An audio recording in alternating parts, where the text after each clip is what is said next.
राम और सीता की कहानी हिंदू धर्म के पवित्र ग्रंथ रामायण में वर्णित है। यह महाकाव्य महर्षि वाल्मीकि द्वारा रचित है। इस कहानी में भगवान राम को एक आदर्श व्यक्ति और धर्म के प्रतीक के रूप में दर्शाया गया है। ये कहानी त्रेतायुग की है और इसमें सत्य, धर्म और त्याग का महत्व दिखाया गया है। राम और सीता की कहानी। 1. राम का जन्म। अयोध्या के राजा दशरथ के 4 पुत्रों में राम सबसे बड़े थे। वह महारानी कौशल्या के पुत्र थे। भगवान विष्णु ने अधर्म का नाश करने के लिए राम के रूप में अवतार लिया। 2. सीता का जन्म। सीता जी को धरती से उत्पन्न माना जाता है। राजा जनक ने उन्हें अपनी पुत्री के रूप में अपनाया।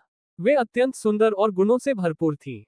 3. स्वयंवर और विवाह। राजा जनक ने सीता के स्वयंवर में ये शर्त रखी कि जो शिव जी के धनुष को तोड़ेगा वही सीता से विवाह करेगा। भगवान राम ने धनुष तोड़ा और सीता से विवाह किया। 4. राम का वनवास। राजा दशरथ की रानी कैकेयी ने अपने पुत्र भरत के लिए राजगद्दी मांगी और राम को 14 वर्षों का वनवास दिलाया। राम ने पिता की आज्ञा का पालन किया और सीता व लक्ष्मण के साथ वन को चले गए। 5. सीता हरण। लंका के राजा रावण ने छल से सीता का हरण कर लिया।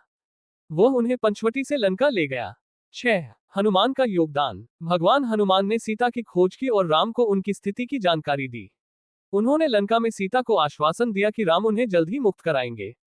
7. लंका युद्ध और विजय। भगवान राम ने वानर सेना और लक्ष्मण के साथ लंका पर चढ़ाई की। रावण को युद्ध में पराजित कर उसका वध किया। इसके बाद सीता को मुक्त कराया।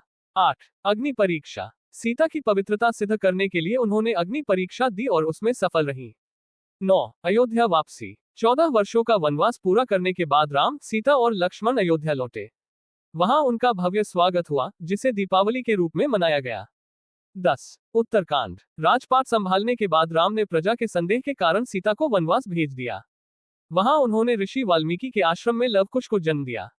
अंततः सीता ने धरती में समा कर अपनी दिव्यता साबित की। राम सीता की कहानी का संदेश। ये कहानी धर्म, निष्ठा, त्याग और सत्य के मार्ग पर चलने की प्रेरणा देती है। भगवान राम को मर्यादा पुरुषोत्तम और माता सीता को आदर्श नारी के रूप में पूजा जाता है।